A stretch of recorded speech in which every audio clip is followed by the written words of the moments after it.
6월 26일 우리 수요 예배 함께 하시는 발리아니 교회 교우 여러분 사랑하고 축복합니다. 우리 삶의 이유는 하나님께 있습니다. 하나님만을 경외하며 믿음으로 살아가시기를 다시 한번 축복합니다. 우리 다 함께 찬송가 484장 함께 찬송하시겠습니다.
세상의 영광 다 모여도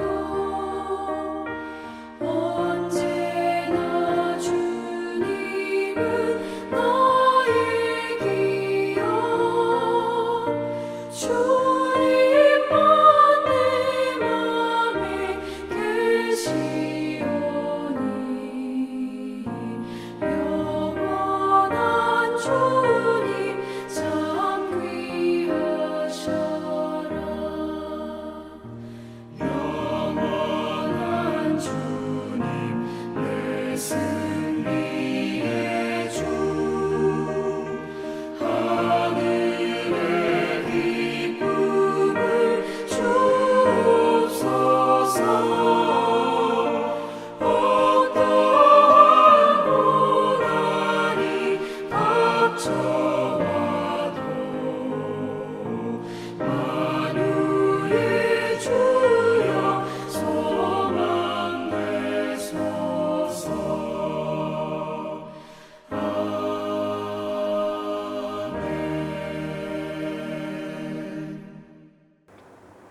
오늘 우리가 읽을 성경 말씀은 사사기 7장 1절에서 25절까지 말씀입니다.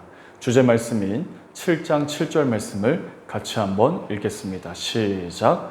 여호와께서 기드온에게 이르시되 내가 이 물을 핥아 먹은 300명으로 너희를 구원하며 미디안을 내 손에 넘겨주리니 남은 백성은 각각 자기의 처소로 돌아갈 것이니라 하시니. 우리는 계란으로 바위치기라고 하는 속담을 알고 있습니다. 이 속담은 어떤 일을 함에 있어서 무모한 일을 하는 사람이나 그 상황을 가리켜서 사용하는 속담입니다. 혹은 대항해도 도저히 이길 수 없는 경우를 가리켜서 비유적으로 하는 말입니다. 오늘 본문의 상황이 그렇습니다. 이스라엘을 괴롭히던 미디안 군대는 몇 명이었나요? 사사기 8장 10절 말씀 보게 되면 기드온이 물리친 이 미디안 군대의 인원을 이렇게 말합니다. 무려 13만 5천 명이나 되었다라고 말씀합니다. 그런데 전쟁에 앞서 이 기드온으로부터 호출된 군사는 이스라엘 백성의 군사는 겨우 3만 2명밖에 되지 않습니다. 3만 2천 명밖에 되지 않습니다. 그런데 우리는 단순히 이스라엘 백성이 3만 2천 명이 모집되었구나라고 생각할 수 있습니다. 근데 분명히 민수기 26장을 보게 되면 2차 인구조사 결과 출애굽한 백성들 가운데에서 장정만 60만 명이라고 기록하고 있습니다. 그 많던 이스라엘의 장정은 다 어디 갔습니까? 자신들을 괴롭히던 이 미디안 백성 앞에서 나라를 구하겠다고 나선 사람들의 겨우 3만 2천 명밖에 되지가 않는 것입니다. 그런데 더 큰 문제는 여기에 있습니다. 모집된 3만 2천 명 중에서 하나님은 두려워하는 사람은 다 그냥 돌려보내라고 말씀하십니다. 우리 오늘 본문 2절 말씀을 우리 같이 한번 읽어보겠습니다. 시작. 여호와께서 기드온에게 이르시되 너를 따르는 백성이 너무 많은즉 내가 그들의 손에 미디안 사람을 넘겨주지 아니하리니 이는 이스라엘이 나를 거슬러 스스로 자랑하기를 내 손이 나를 구원하였다 할까 함이니라. 아멘. 이 말씀을 읽으면서 모두들 의아했을 것입니다. 13만 5천 명에 비하면 3만 2천 명의 수는 적은 수입니다. 예전에 60만 명이나 되었던 이스라엘의 장정이 다 어디로 갔는지도 모를 정도로 오합지졸이 되어 겨우 3만 2천 명이 모집되었는데 그것도 모자라서 하나님께서는 그들 가운데 두려워하는 자들을 돌려보내라라고 말씀하십니다. 그 이유를 2절에서 말씀하시는데 스스로 자랑하기를 내 손이 나를 구원하였다 할까 함이니라 라고 말씀합니다. 하나님의 말씀대로 보내었더니 이제 겨우 1만 2천 명 남았습니다. 과반수가 넘는 2만 명이나 되는 수가 도망쳐버리고 만 것입니다. 하나님의 시험은 여기서 그치지 않습니다. 기도원을 통해 그들을 물가로 인도하셔서 그 중에서 무릎 꿇고 마시는 자를 빼고 나니까 겨우 300명 남았습니다. 여기서 우리는 300명의 행동에 주목하기 쉽습니다. 이 300명이 물을 손으로 떠서 마신 것이 사주 경계를 게을리하지 않는 주의 깊은 행동으로 생각한다는 것입니다. 무릎을 꿇고 물을 마신 것보다 물을 손으로 떠서 마신 것이 더 잘한 행동이었기에 그들을 택한 것으로 우리가 착각하기가 쉽다는 것입니다. 그러나 그렇지가 않습니다. 하나님은 미디안의 13만 5천 명과 상대도 되지 않는 300명을 남겨서 그 연약한 이스라엘의 모습을 그대로 보여주시는 것입니다. 사람들은 어떻게 해서든지 성경에 나오는 사람들을 영웅으로 만들고 싶어 합니다. 그리고 사람에게 주목하려고 합니다. 우리가 보기에 손으로 움켜서 입에 대고 핥는 자와 무릎을 꿇고 마시는 자가 어떤 차이가 있을까요? 아무런 차이가 없는 것입니다. 하나님은 이 전쟁이 하나님께 속한 것임을 보여주시기 위해 그저 적은 인원들을 뽑으신 것뿐입니다. 우리는 이미 사사기 6장을 살펴보면서 기드온이 얼마나 소심하고 겁이 많고 믿음이 없는 사람이었는지를 알 수 있었습니다. 그는 세상적인 눈으로 볼 때에 전쟁 직전까지도 여호와께 양털이 젖는 표징을 보여달라고 할 정도로 겁쟁이였습니다. 여호와 하나님께서 무려 3번이나 초자연적인 현상으로 응답하심을 통해서 표징을 주셨음에도 불구하고 끝까지 하나님을 믿지 못하는 믿음 없는 자였습니다. 이런 기드온이 300명을 이택하는 과정도 마찬가지입니다. 3만 2천 명도 적은 숫자인데 하나님은 기드온을 불러내서 인원이 너무 많다고 말씀하시면서 최소한의 인원이 300명만 남게 하신 것입니다. 이러한 과정들을 거치고 나서야 비로소 하나님은 기드온에게 전쟁 준비를 하시게끔 말씀하십니다. 철저하게 하나님의 계획대로 움직이게 하신 것입니다. 더 큰 문제는 그들에게 하나님이 아무런 무기를 주시지 않으셨습니다. 기드온과 300명의 용사가 가지고 나간 것은 나팔과 항아리와 횃불이었습니다. 제가 어릴 적에 정월 대보름만 되면 빈 깡통 들고 나가서 거기에 이 쥐푸라기를 넣고 거기에 불을 붙여서 쥐불놀이를 했습니다. 이 쥐불을 놓아 들에 잡초와 해충을 태워서 그 재로 논밭에 거름을 주었습니다. 그런데 무슨 기드온과 300용사가 쥐불놀이 하는 것처럼 나팔과 항아리와 횃불만 들고 그 전쟁에 나가게 하신 것입니다. 칼과 창을 들고 가도 13만 5천의 대군을 물리치기 어려운 상황이었지만 전쟁을 치르러 가는 사람들이 무기도 없이 지금 가는 것입니다. 얼마나 우스운 모습입니까? 그런데 이 기드온과 300용사는 여호와 하나님이 함께 하셨더니 300용사가 무기 없이 가서 승리를 맛보게 된 것입니다. 직접 전쟁하며 승리를 한 것이 아니라 무혈입성입니다. 나팔, 항아리, 횃불 모두 전쟁 무기가 아닙니다. 전쟁터에 나아가는 자에게는 너무나 초라한 물건에 불과했습니다. 그러나 하나님은 그런 무기 없이도 승리하게 하신 것입니다. 실제 이들이 그 적진까지 갔을 때에 하나님은 직접 전쟁을 하게 허락하지 않으셨습니다. 오히려 온 진영에서 서로 칼로 치게 만드셔서 무혈입성을 하게 하신 것입니다. 자기들 스스로가 싸우게 만드신 거죠. 100명의 군사가 항아리를 깨고 나팔을 불어서 13만 5천 명 중에 12만 명이 자기들끼리 싸우다가 전멸하게 하신 것입니다. 그렇다면 이 전쟁의 공은 누구의 것입니까? 이 전쟁은 하나님 혼자 하신 것입니다. 하나님 혼자 하셨고 하나님만이 승리자가 된 이 전쟁에 기드온과 300용사가 그저 도구로 쓰임받았을 뿐입니다. 승리는 군사력의 많고 적음에 달려있지 않습니다. 전쟁 무기에 있지 않습니다. 오직 승리는 하나님과 함께 할 때에 얻을 수가 있는 것입니다. 기드온과 300용사는 하나님이 함께 하심으로 전쟁에서 승리하는 것을 경험하고자 대표로 세운 이들입니다. 그들은 하나님의 구원 계획에 전적으로 쓰임받은 것입니다. 하나님의 구원을 기드온에게 보여주신 것입니다. 이로 인해 이 기드온의 자격 없음과 부족함과는 상관없이 300명밖에 되지 않는 이스라엘의 약한 군사력과는 상관없이 하나님은 이들을 승리의 도구로 삼으셨습니다.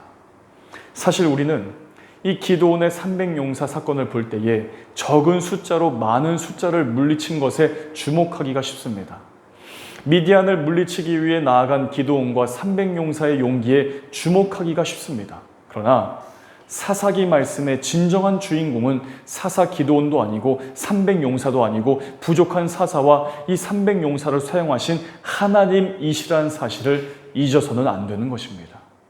그러므로 우리는 이 말씀을 통해 우리의 약함과 하나님의 강하심을 깨달아야 합니다. 하나님의 백성은 하나님에 의해 보잘것없고 소심하고 겁쟁이인 기드온의 모습으로 내려와야 합니다. 내가 무엇을 도저히 할 수 없다고 생각하는 이 300명의 자리로 내려와야 하는 것입니다. 내가 들고 있는 칼과 창을 내려놓고 하나님 주시는 나팔과 항아리와 횃불을 들고 서야 하는 것입니다. 우리의 모습이 너무나 보잘것없고 나약해 보일 때 당황하지 마십시오. 하나님은 우리의 약함을 통해서 일하십니다.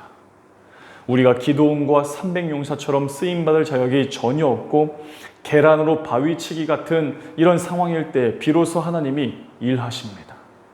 이미 하나님은 일하고 계셨는데 그때서야 우리가 하나님의 일하심을 발견하게 된다는 사실입니다.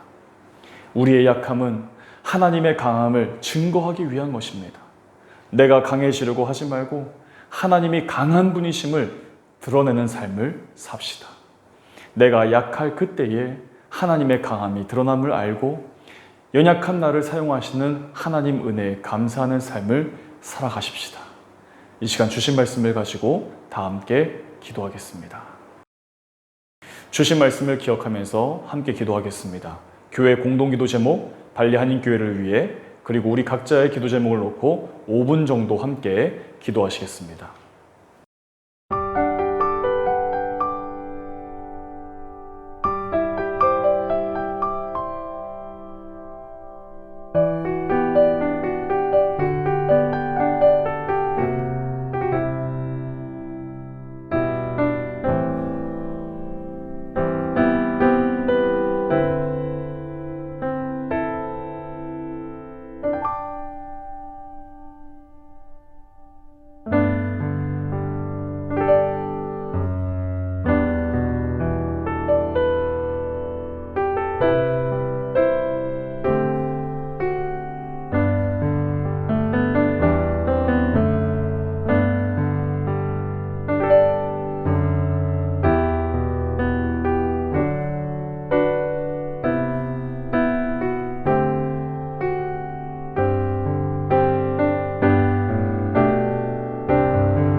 주기도문으로 수요 예배를 마치겠습니다. 하늘에 계신 우리 아버지, 아버지의 이름을 거룩하게 하시며 아버지의 나라가 오게 하시며 아버지의 뜻이 하늘에서와 같이 땅에서도 이루어지게 하소서. 오늘 우리에게 용할 양식을 주시고 우리가 우리에게 잘못한 사람을 용서하여 준 것 같이 우리 죄를 용서하여 주시고 우리를 시험에 빠지지 않게 하시고 악에서 구하소서. 나라와 권능과 영광이 영원히 아버지의 것입니다. 아멘.